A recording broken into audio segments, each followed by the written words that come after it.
বাংলাদেশের স্বাধীনতা কোথায় হারিয়ে যাচ্ছে তা বাংলাদেশের মানুষ হারে হারে টের পাচ্ছে। আপনাদেরকে আমি দুটি উদাহরণ দিয়ে তা প্রমাণ হিসেবে প্রকাশ করতেছি। এক নাম্বার হচ্ছে ম্যাজিস্ট্রেট তাপসী তাবাসসুম উর্মি বাক স্বাধীনতা প্রকাশ করার কারণে বঙ্গবন্ধুর এবং শেখ হাসিনার আমলকে সাপোর্ট করার যে একটা বাক শক্তি তিনি প্রকাশ করেছিলেন সোশিয়াল মিডিয়াতে, ফেসবুক স্ট্যাটাসে, তার কারণে তার চাকরি থেকে অব্যাহত দিয়েছে অন্তর্বর্তীকালীন অবৈধ সরকার। এবং সাম্প্রতিক খালেদ মহিউদ্দিন সাংবাদিক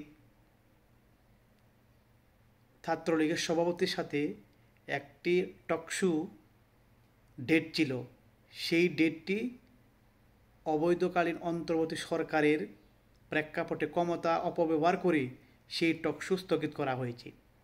তাহলে এই বাংলাদেশের যে স্বাধীনতা সংস্কার নামে যে স্বাধীনতা শুরু হয়েছে সেটাকে বলা হয় বাংলাদেশের এক নাম্বার ফ্যাসিস্ট রূপে তৈরি হচ্ছে ইউনূস সরকারের উপদেষ্টারা। বাংলাদেশের মানুষ, আপনারা বাঙালি জাতি দেশকে অত্যন্ত ভালোবাসেন, দেশকে সম্মান করেন, এখনও সময় আছে। আপনারা রাজপথে স্লোগান তুলুন, দেশকে বাঁচান, দেশের মানুষকে বাঁচানোর চেষ্টা করুন। আমাদের দেশকে সিরিয়া, জর্ডান, লেবানন দেশের মতো তৈরি করে দিয়েন না। গৃহযুদ্ধের দিকে আপনার দাবিত হয়েন না। আপনাদের প্রতি আকুল আবেদন থাকবে। বাংলাদেশের মানুষ, জনগণ এক নাম্বার ক্ষমতার উৎস, তাই এই সরকারকে বর্জন করুন এবং দ্রুত এই সরকারকে হটাতে হবে এবং বাংলাদেশের আবার পুনরায় আওয়ামী লীগ সরকার গঠন করতে হবে। তাই আপনাদের কাছ থেকে আজ আমি আবার বিদায় নিচ্ছি। দেখা হবে পরের কোনো ভিডিওতে ইনশাল্লাহ। আসসালামু আলাইকুম ওয়া রাহমাতুল্লাহি ওয়া বারাকাতুহু। পরম করুণাময় আল্লাহর নামে শুরু করছি, যিনি আমাদেরকে সৃষ্টি করেছেন। Voice of Abdullah official channel থেকে আবদুল্লাহ বলতেছি। পৃথিবীর যেখান থেকে আমার চ্যানেলে যুক্ত হয়েছেন সবাইকে স্বাগতম। বাংলাদেশের সেনাবাহিনীর একজন জিয়াউল হাসান, তিনি বাংলাদেশের সেনাবাহিনীতে যোগদান করেছেন। ওনার কেরিয়ার জীবনে সুন্দর একটি সেনাবাহিনীতে জীবন এবং কর্মজীবন কাটিয়েছেন।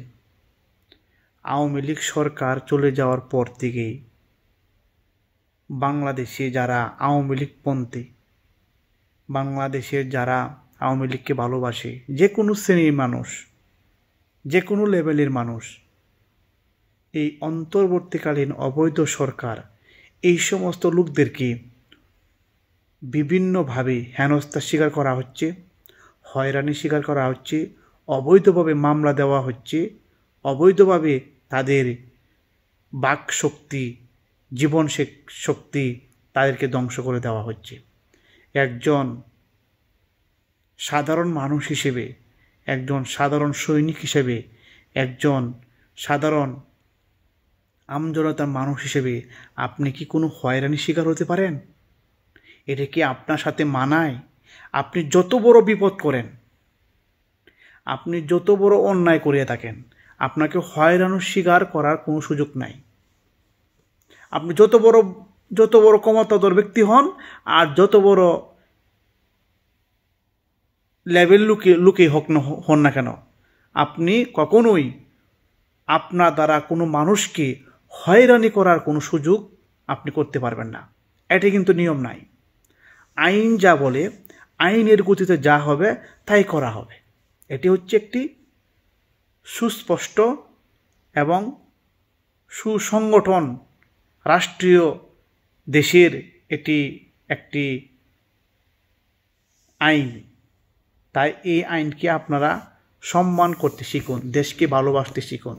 এই জিয়াউল হাসান সেনাবাহিনীর একজন তিনি কর্মচারী ছিলেন, এখন বর্তমানে তিনি জেল হাজতে আছেন। ওনাকে এমনভাবে ফাঁসানো হচ্ছে যেন উনি সত্যি এগুলা জড়িত। একজন মানুষ যদি সত্যিকার অর্থে কোনো অন্যায় কাজে কুকর্মে জড়িত থাকে তাকে প্রমাণ করুন, তাকে সুযোগ দেন, আপনারা প্রমাণস্বরূপ রেডি করুন, তাহলে তাকে এইগুলা করতে পারেন। এক কথায় বাংলাদেশে এই অন্তর্বর্তীকালীন অবৈধ সরকার মানুষের কোনো উপকারে আসতে পারে না, মানুষের কোনো কল্যাণে আসতে পারে না। তাদের পক্ষে যারা থাকবে একটা গোষ্ঠী, তারাই সুযোগ সুবিধা পাবে, এর বাইরে কোনো লোক সুযোগ সুবিধা পাবে না। এটি হচ্ছে 1 নম্বর কথা। আপনি হচ্ছেন সুদখোর মানুষ অন্য কোনো মানুষকে সে কোনো কিছু পরিবেশন করবে, এটা তার ধর্মের মধ্যে নাই। এই সুদখোর এমন একটি বিষয়, সুদখোর মানুষ কোনো দিন অন্যের ভালো করবে এইটার কোনো পরিবেশ হতেই পারে না। তাই এই অন্তর্বর্তীকালীন অবৈধ সরকার, বর্তমানে আওয়ামী লীগপন্থী যারা আছেন তাদের সবাইকে আইনের আওতায় নেওয়া হচ্ছে, বিচার করা হচ্ছে, হয়রানি করা হচ্ছে, হেনস্থার শিকার করা হচ্ছে। এটি কিন্তু অত্যন্ত জালেম। এই জালেমদের একদিন বিচার করা হবে ইনশাল্লাহ। দেখা হবে রাজপথে, কথা হবে স্লোগানে। জয় বাংলা, জয় বঙ্গবন্ধু। আজকে আপনাদের মাঝ থেকে আমি বিদায় নিচ্ছি। দেখা হবে পরের কোনো ভিডিওতে ইনশাল্লাহ। আসসালামু আলাইকুম ওয়া রাহমাতুল্লাহি ওয়া বারাকাতুহু।